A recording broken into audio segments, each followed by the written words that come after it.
All right, church, we have been on a journey through the book of James, and we are getting closer to the end. We're going to dive right in this morning because our reading is rather lengthy. And so we're going to be looking at James chapter 4, verse 13 through chapter 5, verse 6.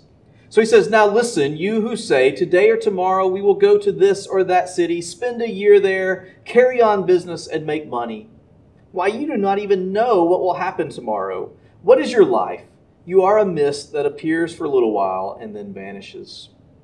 Instead, you ought to say, if it is the Lord's will, we will live and do this or that.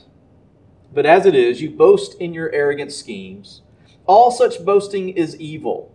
If anyone then knows the good they ought to do and doesn't do it, it is sin for them. Now listen, you rich people, weep and wail because of the misery that is coming upon you. Your wealth has rotted, and moths have eaten your clothes. Your gold and silver are corroded, and their corrosion will testify against you and eat your flesh like fire. You have hoarded wealth in the last days.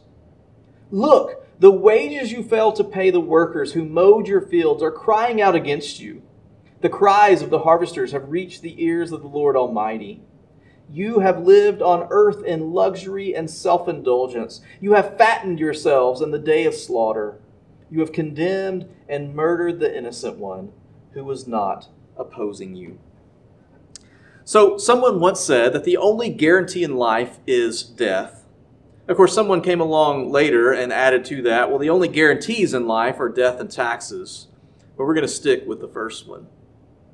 And I think that if you really believe that Jesus could come back at any moment, and that includes even within our own lifetime, then we can't even say that death is a guarantee, which I guess means that the only guarantee in life is that there are no guarantees. One of the things that connects this whole section of James that we're reading this morning is wealth. And you might remember that we've already talked about how in the book of James, the rich and the wealthy are always bad. Now, you may not like that. You might think that's unfair, but that's just the truth in the book of James. In James, the rich and the wealthy are always bad.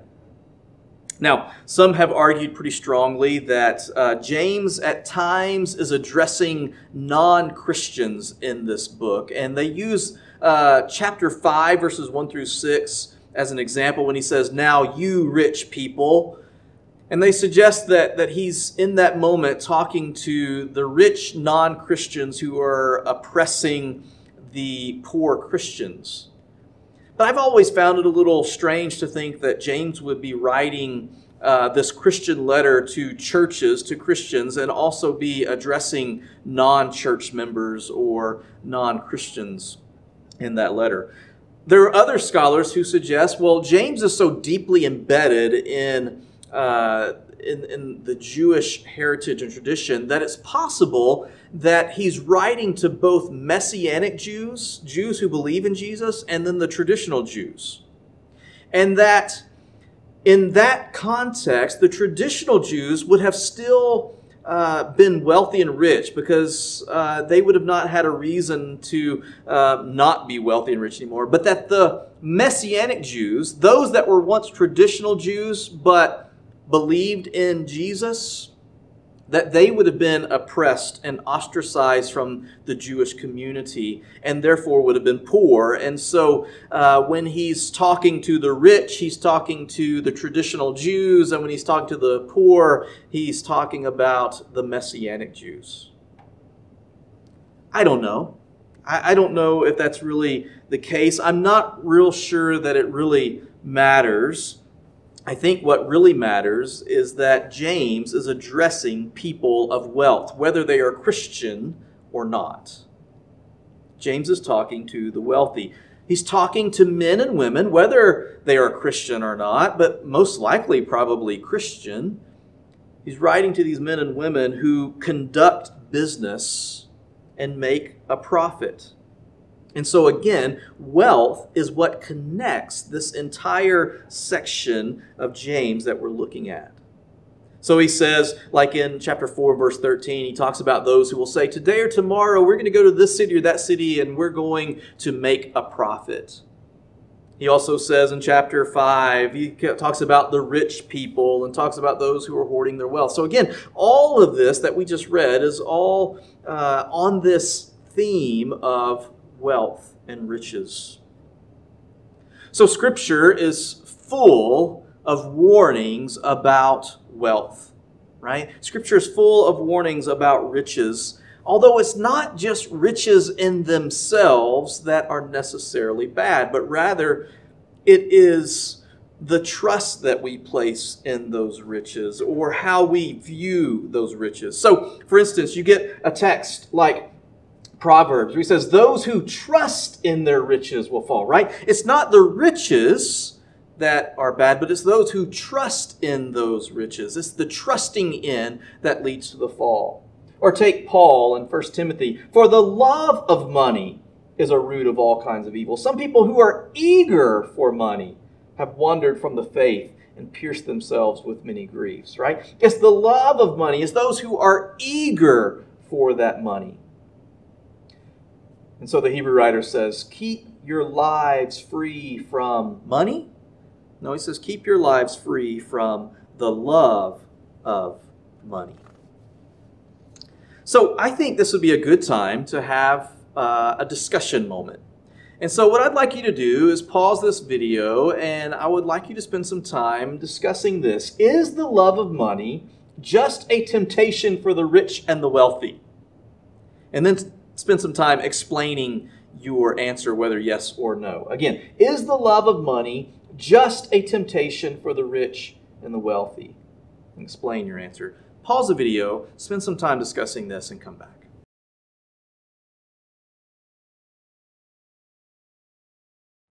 Okay, so James has some things that he would like to say to the wealthy. And the first thing that he would like to say to them has to do with the confidence that they place in their wealth, or the confidence they place in the plans that they have to make more wealth. And so he says, now listen, you who say, today or tomorrow we will go to this or that city, spend a year there, carry on business, and make money. Now, is he criticizing them for making plans? Is he criticizing them for making plans to help them make more money? Does he want them to just fly by the seat of their pants with no plans for the future? I don't really think that's what he's criticizing them for. I don't think he's getting on to them for the plans that they are making. Paul made plans, and he tells people about their plans, right? He in his letters will often say, I plan to come visit you, or I'd plan to go to Rome, or to the Corinthians he says, I plan to come to you and pick up a financial gift so I can take that to the Christians in Jerusalem. So I don't think it's necessarily making plans that James is criticizing, and I don't even think that it's making plans to incur a profit that James is criticizing. What I think he's really criticizing is the confidence that they are placing in these plans. Listen to the confidence. He says, today or tomorrow we will go to this or that city, right? They will spend a year here. They will conduct a profitable business. They will make money. Wealth and riches have a way of making us feel secure about life, right? Wealth and riches seem to give us a sense of security. And many times we think, well, if I just had a little bit more money, then I would be set. Or if I had just a little bit more money, then I would feel a little bit more secure. And then what happens is we get a little bit more money and we don't feel set. We don't feel secure. So what is our thought process? Well, maybe it's just because I need a little bit more to feel a little bit more security. And so we have this false sense of security. And I think that's one of the dangers of wealth, is that wealth gives us a false sense of security. And I think that's exactly what James is criticizing here, is that sense of security that they feel with wealth, this sense of security that they feel with their plans to make more money. Right? That false sense of security, it leads them to make plans for their future that they are so confident in, and yet the whole time they're leaving out the most important part of their future. God's will. God's will. He says, why, you don't even know what will happen tomorrow. What is your life? You are a mist that appears for a little while and then vanishes. The only guarantee in life is that nothing is truly guaranteed. It reminds me of a story in Luke chapter 12. Jesus talks about this man who had had an overabundance of crops. And so his idea was to build bigger barns so that he could have more space to store all the crop that he had produced.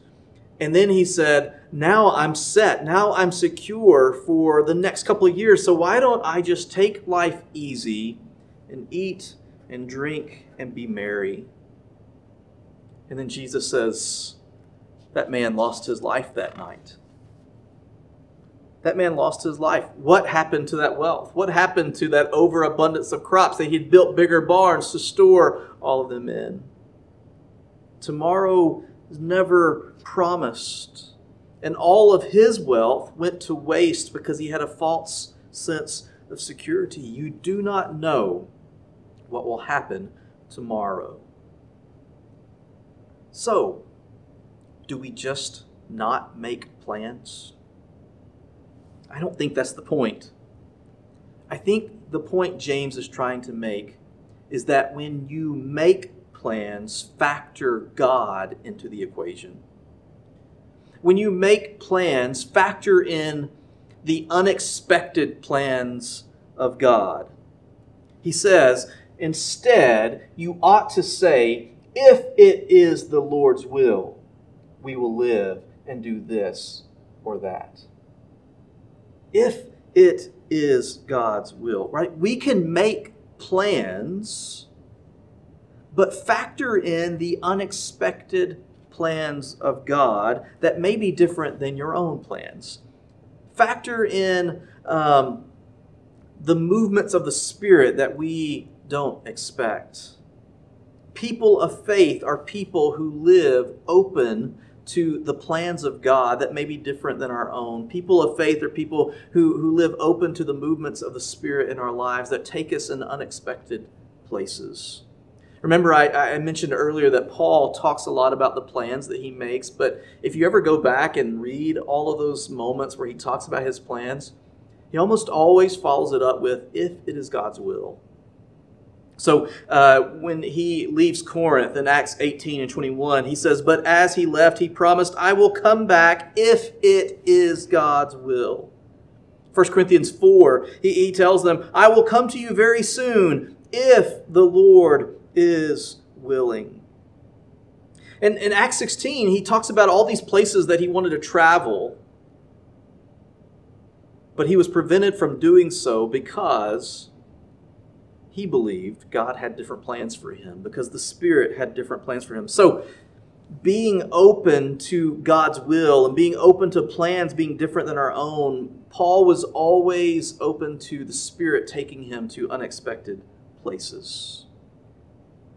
Which I think would be a great discussion moment here. Why don't we spend a few moments talking about this? Talk about a time in your own life when you sensed in your spirit that God had different plans for you than the ones you had made for yourself. Do you have some of those examples?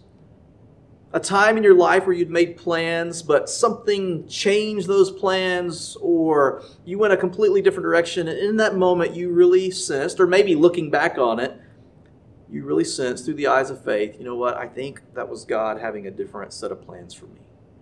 Why don't you spend a little time with your family, with your small group, talking about that very thing?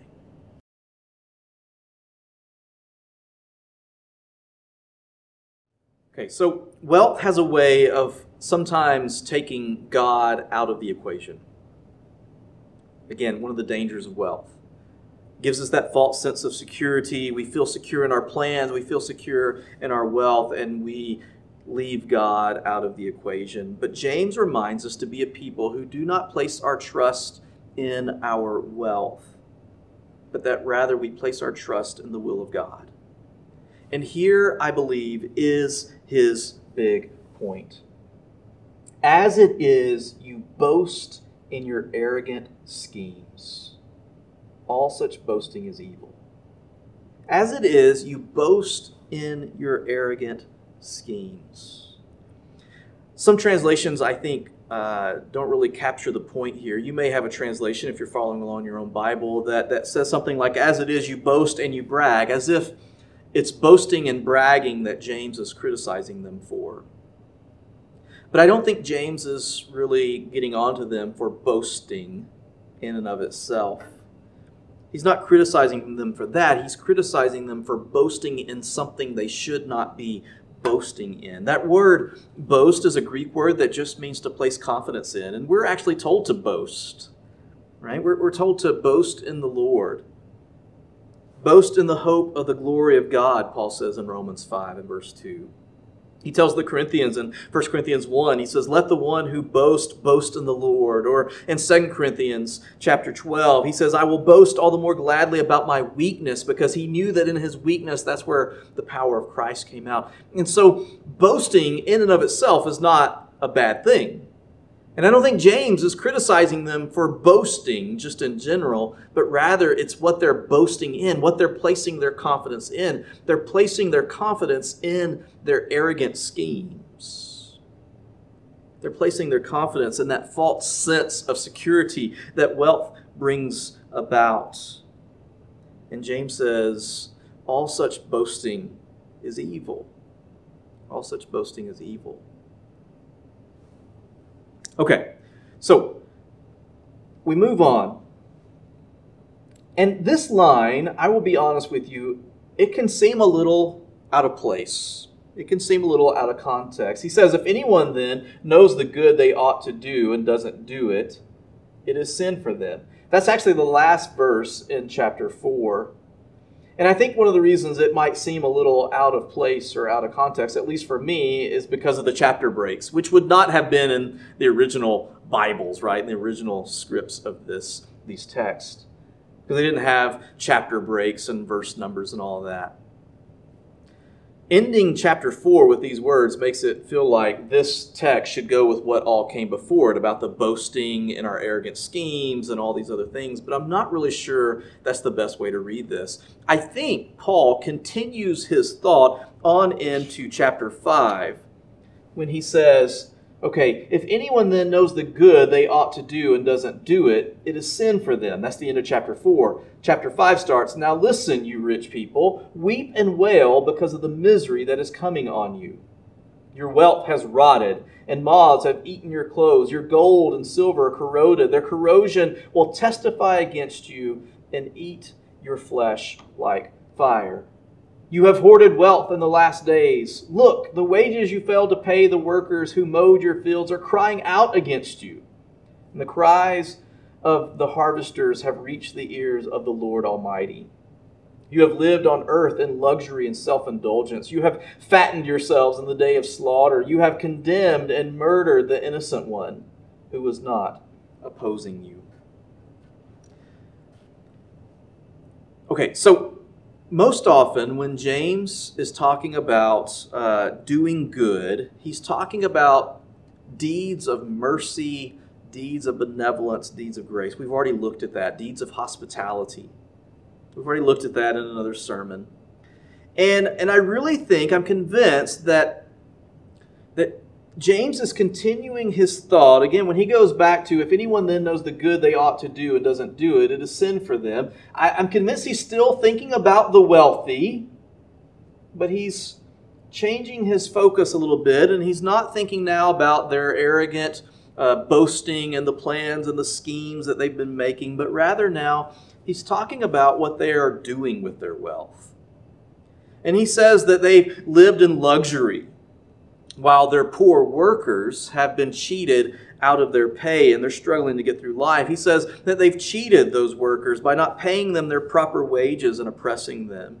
And he says they've lived in self-indulgence, not thinking about others. And I really think that the real offense is when he talks about how they have hoarded wealth in the last days. Makes me think again of that story in Luke 12 that Jesus tells about the man who built bigger barns so that he could take the extra crop that he grew and store it so that he could live an easy life.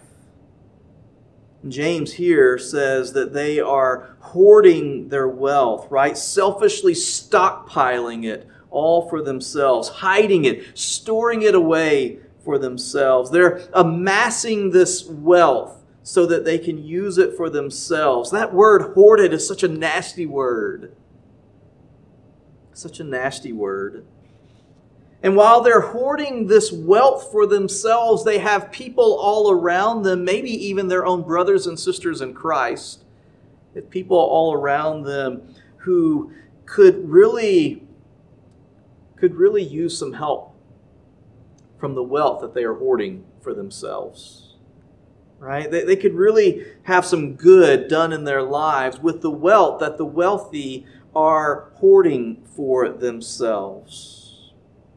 And James says, if you know the good that you ought to do, but you don't do it. And I think he's talking about the way they're using their wealth. They have all this wealth and they know what they should be doing with it. But instead of doing good with it, instead of taking care of the poor around them, instead of taking care of their servants, their hired hands, instead what they're doing is hoarding it for themselves. They're living in self-indulgence. They're putting it all away so that they can eat, drink, and be merry. So I want us to think for a little bit about this idea of hoarding wealth. And I want us to have a real honest discussion about this. What is the difference between hoarding our wealth and putting money aside in a savings account or a retirement account? I think that's going to be a hard one to talk about for a while. What is the difference? I don't think it's wrong to have a savings account or a retirement account, and maybe I'm justifying it. But what would you say is the difference between hoarding our wealth and then having something like a savings account or retirement account that helps us to set aside some of our money so that we can have it down the road? Spend a little time talking about that. Pause this video and then come back.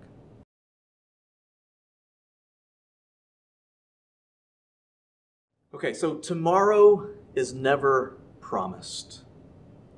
Yet, the wealthy are hoarding all of their wealth for tomorrow, even though tomorrow is never promised. And James says it's rusting, it's corroding, it's rotting away, when it could be used to do good instead. If you know the good you ought to do, but don't do it, it is a sin. Faith does not hoard wealth. And I think James is not just concerned about how we view our wealth, but also how we use our wealth. Right? How we view it is important as well, right? We don't place trust in it. We don't have a false sense of security because of our wealth. We place our trust in God. So it is about how we view it. But James is not just concerned with how we view our wealth, but also with how we use our wealth. Faith doesn't hoard wealth for ourselves. And it reminds me of Jesus. Right? James, his brother, do not store up for yourselves treasures on earth where moths and vermin destroy and where thieves break in and steal, but store up for yourselves treasure in heaven where moths and vermin do not destroy and where thieves do not break in and steal. For where your treasure is, there your heart will be also. I think this is such a timely message from James. We're in the midst of this coronavirus scare. We're in the midst of this pandemic that's consumed the world, and not only are we worried about people getting sick, but if you watch the news, we're really worried about our economy. We're really worried about our stocks. We're really worried about all those things, and for good reason. I don't don't necessarily want to imply that it's bad that we're worrying about those things. I just think that in the midst of this scary time, this is such a timely message from James.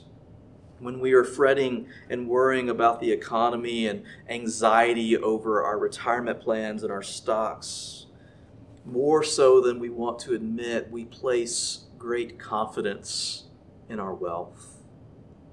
I do. I know I do. And I think a good question we need to be asking ourselves is, are we hoarding our wealth for ourselves, or are we doing the good that we know we ought to do right now with what we have? Because tomorrow is never promised. So James would say, do the good that you know you can do today with the wealth that God has blessed you with. Do the good that you know you can do today with the wealth that God has blessed you with. This is the word of the Lord to us today.